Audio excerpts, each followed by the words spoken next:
Hey, good morning. This is the morning report. I am Marcus. How are you doing today, people?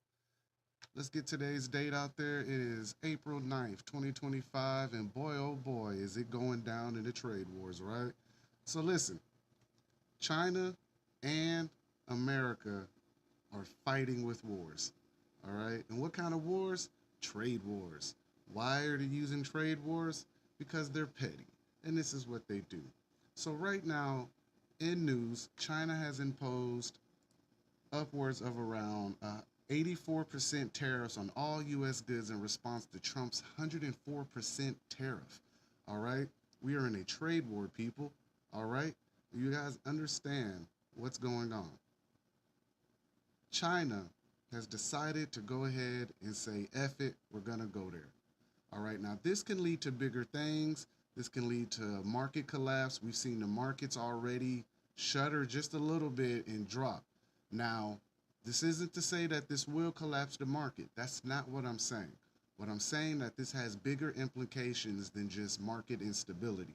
Now, before we get into that conversation, I have Sky News reporting how basically China has went about this whole tariff thing. Best way I could say it. I'm not a financial person, people.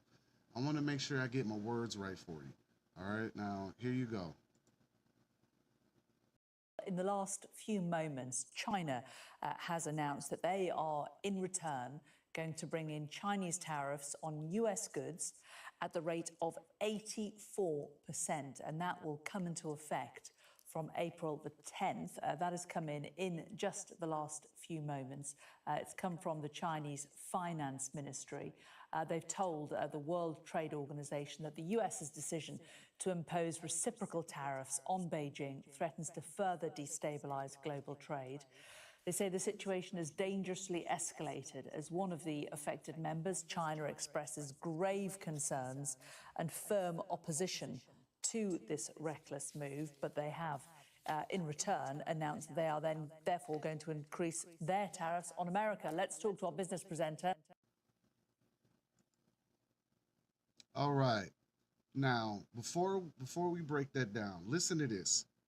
Tariffs are made to make the local population buy American, right? So yes, the prices of imported goods or exported goods may go up for whatever country the tariffs are going against, right? But the whole idea of tariffs is for us, the people, to buy American, small business, and bolster the economy. Now, here's the hidden trick inside of that.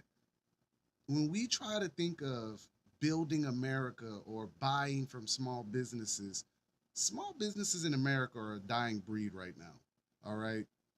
After 2020 and the whole COVID pandemic, small businesses were put out just because they couldn't get the customers in there. And a lot of them are really just rebounding now, if they survive. All right. So with these tariffs, the idea is the American people don't buy outside sources. We buy from the inside. Okay. Now, our we're ran by corporations, so that still can play against us because if they want us to buy American only, we know a lot of our small businesses aren't the market, aren't the what am I trying to say? There aren't the bulk of the market. The bigger corporations have their products scattered everywhere. So again, these tariffs could be pushing us to really buy from the American corporations versus the Chinese, right? Now, the conversation of the iPhones, yes, your devices and anything electronic is probably going to skyrocket just because of these tariffs, all right? Now, Secretary Scott Bessent responded to this today, right? So I got a clip for that, and I'm gonna play that. Hold on. Maria, I think it's unfortunate that the Chinese actually don't want to come and negotiate because they are the worst offenders in the international trading system. They have the most imbalanced economy in the history of the modern world. And I can tell you that this escalation is a loser for them, that they have some very smart, the economists, the academicians, technocrats within their bureaucracy, and they would be telling the leadership that we do not have the edge here. They are the surplus country, that their exports to the U.S. are 5 times our exports to China. So they can raise their tariffs, but so what? All right, he says, so what? Now, China has what, 2-3 billion people? So again, their people buying their local goods or buying Chinese is going to bolster the Chinese economy. Don't get me wrong, there's some American stuff going over there, but they make everything that we have. All right, so this trade war can get real dangerous real quick because, again, a lot of our stuff, everything that I'm using right now, computer, microphone, all this stuff, cell phone, it's all made in China. All right, so you're going to see a hike on goods coming from over there now. Again, now when we look at it from the American standpoint, are we really buying from small business or are we buying the corporations? Now, if the corporations basically almost get a foothold on that and they hike prices up, we're now at the mercy of them because we're supposed to be buying quote unquote American. Some of these companies are American. So don't be deceived when when he's saying tariffs, we're gonna bolster the small businesses, this and that. It ain't many small businesses around left that are brick and mortar, have infrastructure, logistics the way that the corporations do. So the corporations can benefit from this far better than the small businesses would, if that makes sense to anybody. All right. So these tariffs are real right now. All right, check this out. All right, so we got the Guardian up. It's breaking news everywhere right now. China and the EU retaliate against tariffs. Remember, the EU has also imposed its own retaliatory tariffs at like 25, 34%, something in that nature, right? So the Bank of England also warned Trump tariffs threaten global growth and raise risk of severe shocks. Everyone's feeling the squeeze right now. But again, the tariffs in Britain, again, are the same way for us. It's supposed to make the local population buy Britain. You don't want to buy from America. You want to buy from us because this money goes back to the country. That's the whole idea of that. All right. Now, this is going to be an ongoing battle. Again, it sounds good. For all you MAGA, yes, it does sound good. It does seem like this could work. The markets are taking a huge shock from it right now, but I think they're going to rebound regardless, just because eventually the money's going to consolidate inside of America because Americans aren't going to want to buy high price goods from overseas. And you can already see some of these prices going up now. So again, pay attention. I know you're rooting for the little people, but again, sometimes you could have your oppression repackaged to you and not know, excuse me. Okay. All right, we're going to move on. Let's see, what else do I got up here today for you guys? Now, in coal mining news, so Trump has stated that he's going to bolster the coal industry. He signed executive orders for exactly on Tuesday aimed at reversing policies that transition the country away from coal production and aimed at boosting America's beautiful, clean coal industry, as the White House put it.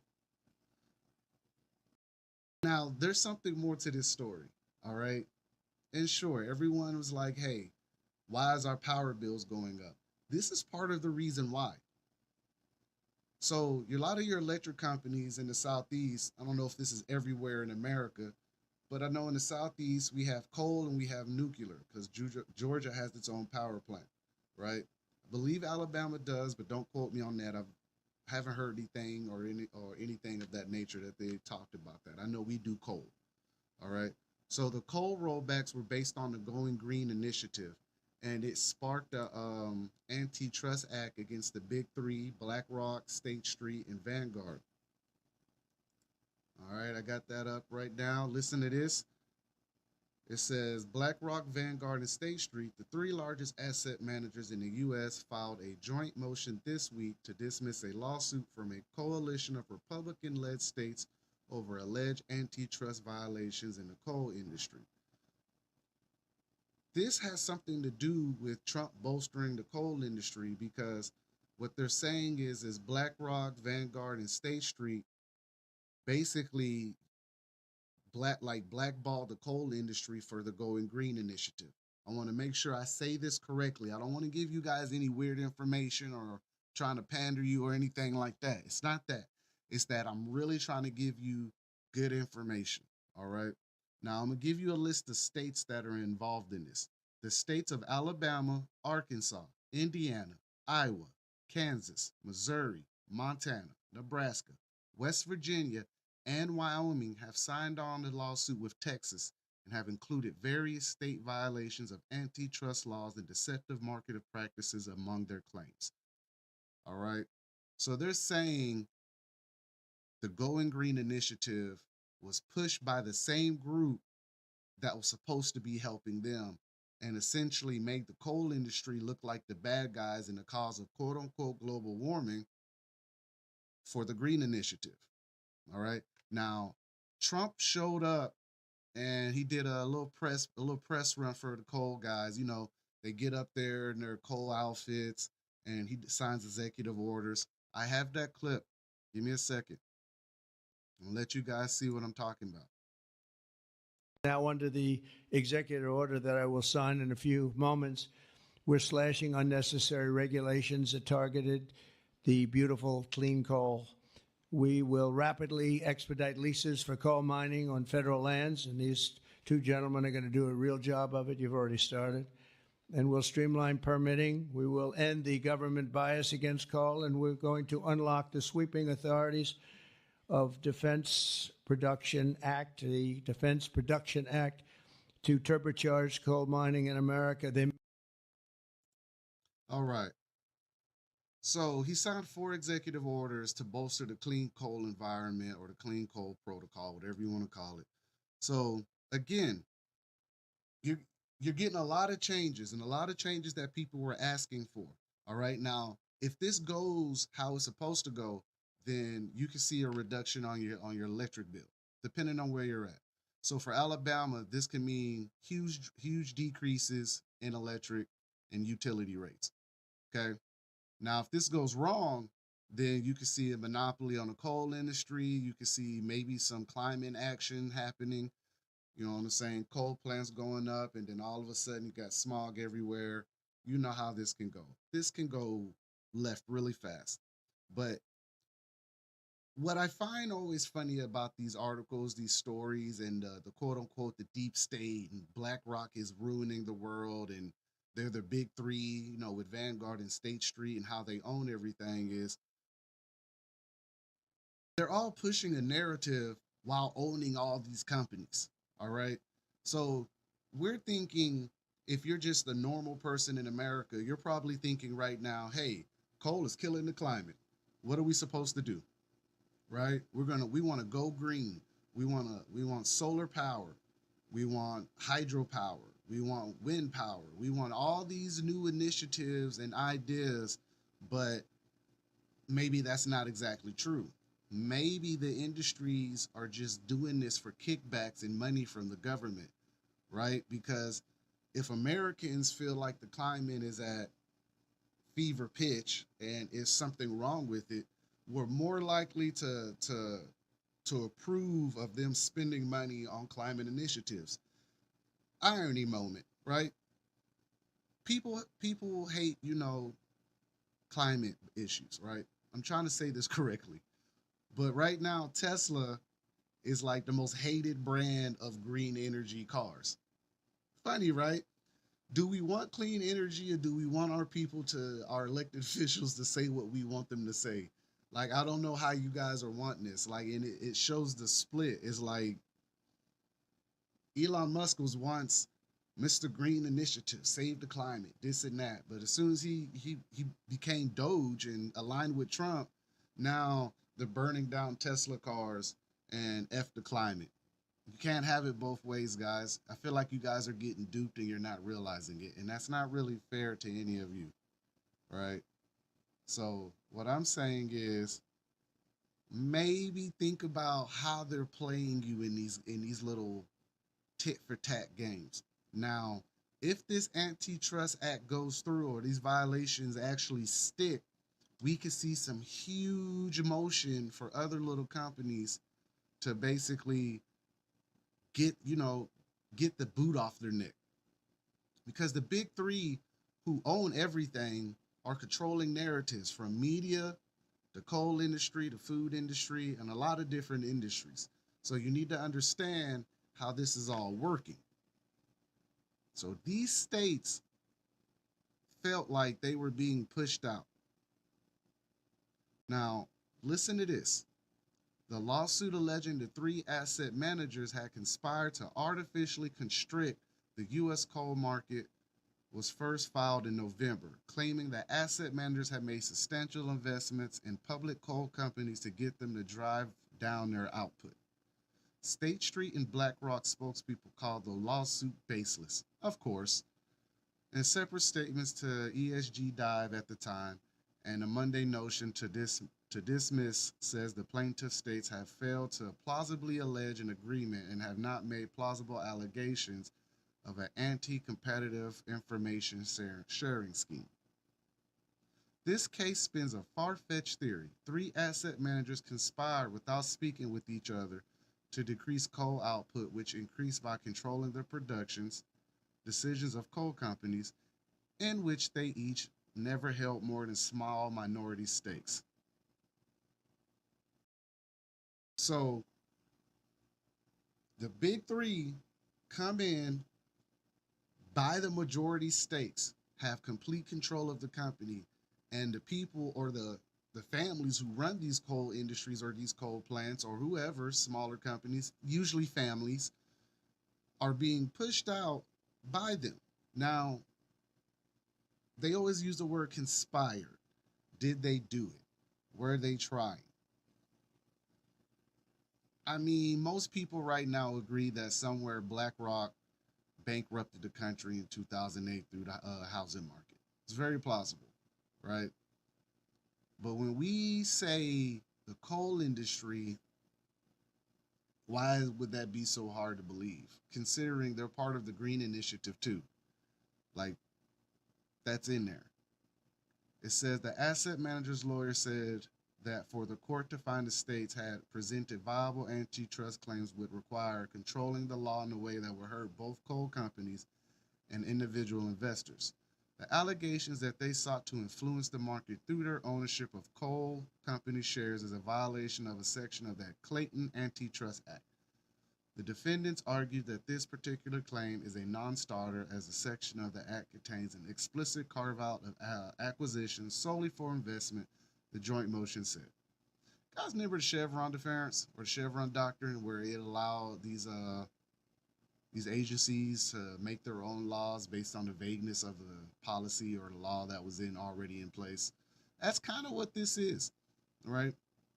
So BlackRock, State Street, and Vanguard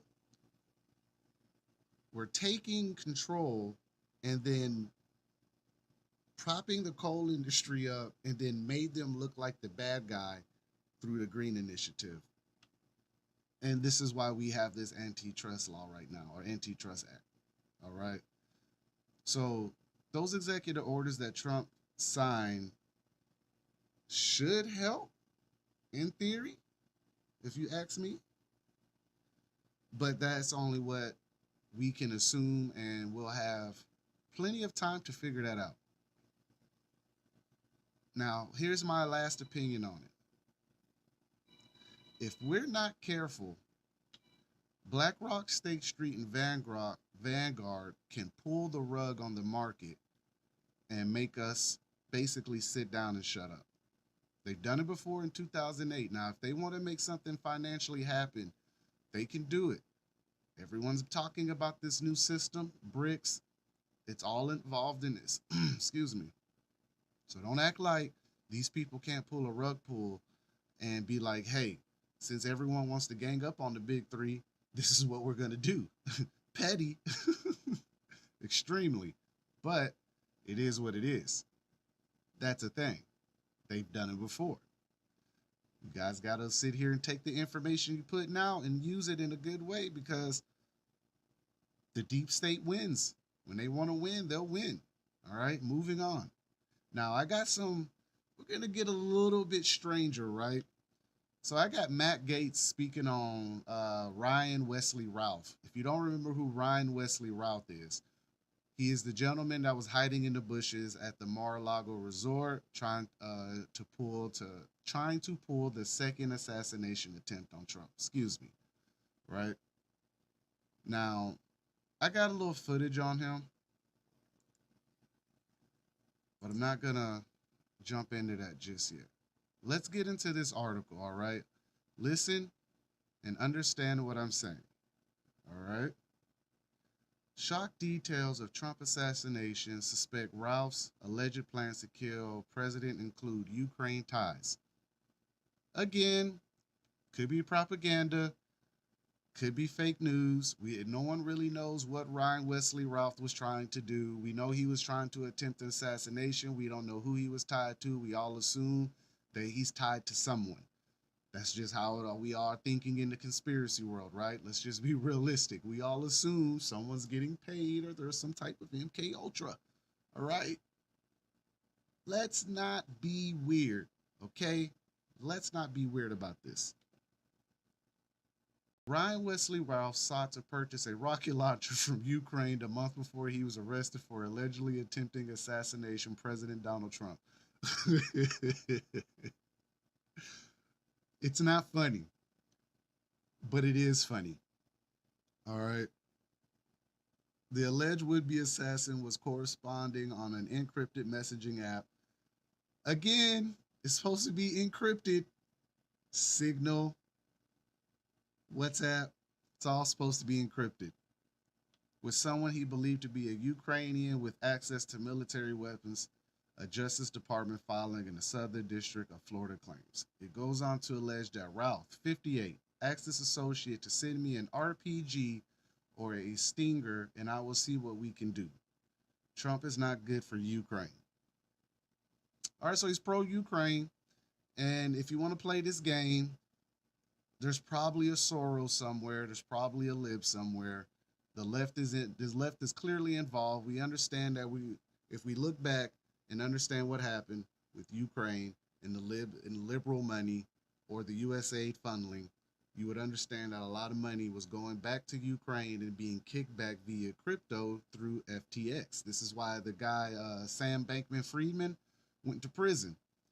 He almost tried to blow the whistle. I say almost, but I don't think people really listened to his interview and understood what he was trying to say about the left and how they were funneling their money via crypto through his exchange that was based in Miami, because FTX was an American exchange based in Florida. Think about that, okay? He also says, I need equipment so that Trump cannot get elected, Routh said, according to the filing. Prosecutors alleged that this correspondence, which included discussions over price and shipment of anti-aircraft weapons, is further proof of Routh's intent to assassinate Trump. All right. So do you think this man was really talking to a Ukrainian, or was he talking to a Fed boy? There's a huge chance that this man was talking to a Fed boy, and they basically was like, hey, he's gonna go through with it. Let's commandeer this incident, put the weapons on him, get the video out about him trying to basically he gave like a manifesto and a video about him wanting to join, like, or get people to join the Ukraine resistance. I had to say that correctly. It's an old video. All right. Now I got I got Gaetz on Routh, and I got a gentleman that he was talking with right now. I want you guys to listen to this. Let me get out of that. All right, here you go. It's Gaetz on Routh and who helped him. What do you think the percentage likelihood is that Ryan Routh was working for someone who was a contractor or a subcontractor of the United States government or one of its entities? 95%. Now, I think it's done informally, though, which is to say that this is not to say that the CIA did it or the Pentagon did it, because you have rogue cells that have informal networks that they set up to do this sort of thing, and this is the sort of thing you can really only get with electronic communications and a full sort of network map of every single person that Routh was interacting with. And what we're told is that the trial has been delayed because the volume of this is so intense, despite the fact that we're told that he was virtually homeless with his homes in foreclosure. Yeah, I'm not buying that this is just some mentally ill person wandering around. I think somebody was operating Ryan Routh. All right, that's Matt Gaetz stating that he thinks someone was operating Ryan Routh. Now, again, like the gentleman said, it doesn't always have to be CIA or FBI or NSA or some shadowy group. It honestly could be a secondary contract because the government does contract out a lot of stuff. So, do you think Ryan Routh was just running around mentally unstable? Yeah, sure. I could believe he's mentally unstable as hell. But did he act alone? I very seldomly believe these people act alone. I just don't buy that anymore. We have too many assassination attempts in the world to see how it's done and understand it. We've seen how all this operates. We've seen how this works. We know that the left was willing to do anything. We also know the right is willing to do anything. So for me to sit here and act like it's one sole side, nah. See, I would think a situation painted like this would be more like a secondary contract or just a primary contract from the government that's on the same lines of what we'll say what the CIA is or what the FBI is, right? But they have their own network of expertise. They can do things and go places and be seen in places that the government can't be seen in places or don't want to be seen with. Ryan Wesley Routh is a gentleman that no one wants to align themselves with, but he seemed to align himself to the Ukrainian cause and the leftist party. Now, again, I bring the Soroses into this. I bring the Clintons into this. I could bring a lot of names into this, and this could be an easy deep state actor, Manchurian candidate kind of situation. Now, I've said it before in in Trump's first assassination attempt. Excuse me. I thought it was theater. I just don't see his ear looking like that. Like they don't miss. Like there was things that were kind of off. Now, was there a loss of life? Yes. Again, to those in that event that lost their lives, I give my condolences.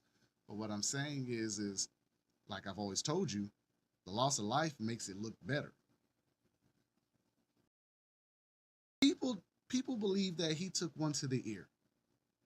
You can believe it if you want to. I'm inclined to believe that it was theater. That's just me. I'm not saying you got to believe it. I'm not saying it's the God honest truth. What I'm saying is there is a chance that we could all be duped in that situation. Even this, because what does it do? It riles up the American spirit. What happened? They tried to take him out twice and they couldn't do it. Trump, MAGA, America. It riled people up. This is social engineering. I still think that this man was propped up, but I think also that they can use it and spin it. And if depending on what side you're on, you're gonna buy into it. If you're on the left, people are saying, dang, he didn't do his job. If you're on the right, they're saying he tried to kill our president. You are two sides of the same coin. It is unfair to sit here and watch America divide themselves and do this shit. All right. It's almost laughable that we think these people are with us. All right. I'm going to close out this segment on Ryan Wesley Routh on this note. He was clearly there to do something. He was clearly armed and aided by someone. He had a network. He was trying to funnel people into Ukraine for the conflict. He is a leftist. He is also out of his damn mind. So take all of this with a grain of salt and understand that this guy right here is just a pawn. And so was the gentleman who tried it the first time, who so happily climbed up on a building completely filled with federal agents, and no one heard him climbing on a tin roof with a rifle. Okay? If you say it out loud and you think about it, it probably sounds crazy. You should start doing that more often, people. Say it out loud. Just say it out loud. What's so hard about saying the hard stuff out loud? Okay? Moving on. Now, getting ready to close this show out, and it goes without saying that I did a post probably last week about Bill Gates and why he hates humans. Okay? And in his discussion, we talked about Bill Gates wanting to use AI, or saying AI would pretty much put out most of the workforce for teachers, doctors, and any job like that, front facing, just human interaction jobs. Okay. So I have a clip of Bill Gates on a late show talking, and I want to make this very known that he believes everything he's saying. He makes a comment about we're in this era of intelligence where, you know, great teachers and doctors. He doesn't think we have intelligence, people. He doesn't think humans have real intelligence because they hit him in the face with a pie one time. This man is real egotistical, okay? These are the people that we're dealing with. I'm going to play this video. I want you to hear it out, all right? Listen to what he says.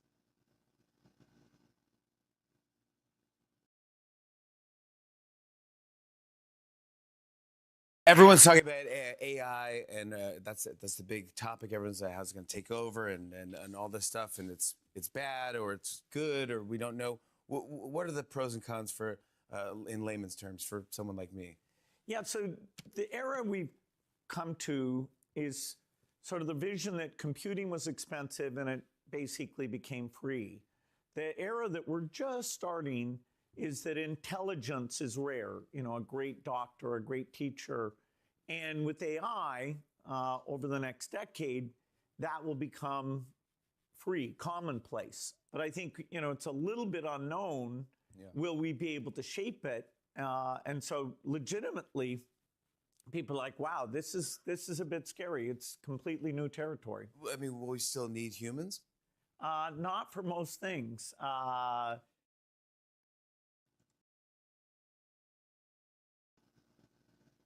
Did you hear that, sniveling little nerd?